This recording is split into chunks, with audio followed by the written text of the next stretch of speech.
The holes in the Art Museum. You'll see Pete Rose, maybe not the Hall of Fame just yet, but Charlie Hustle is at the bat at the Cincinnati Art Museum. That's where you find our very own Josh Knight to tell us more. Hey, Josh.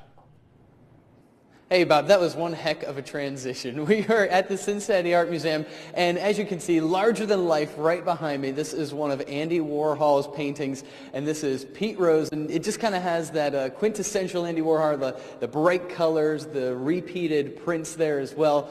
So this one was commissioned to be 80 inches by 80 inches, so a very big painting, and actually commissioned by the Cincinnati Art Museum. And in this box is the contract that was given and signed by Andy Warhol and Pete Rose. And now, Kristen Spangenberg is here with me. Talk to me a little bit about what went into this.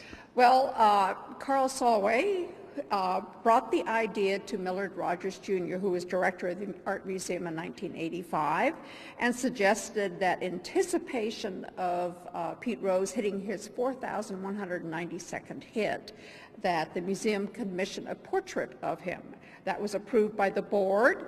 On June 8th, we commissioned the portrait, and at that point in time, Pete Rose had 37 hits to go. And so not a lot of time.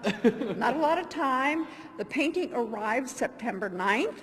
September 10th it was installed, and in front of a hometown crowd on September 11th, Pete hit his 4,192nd hit. So just about 2 days to spare. So now I want to quickly get over here. There is a very neat little educational part to this as well. So you can learn about the screen printing process that Andy Warhol used. So there's this on this side. So to kind of get the idea, you push the paint through these screens, and then ultimately about 14 of these later, you end up with this sort of picture. So educational. Now, have you seen more Reds fans or have you seen more Warhol fans?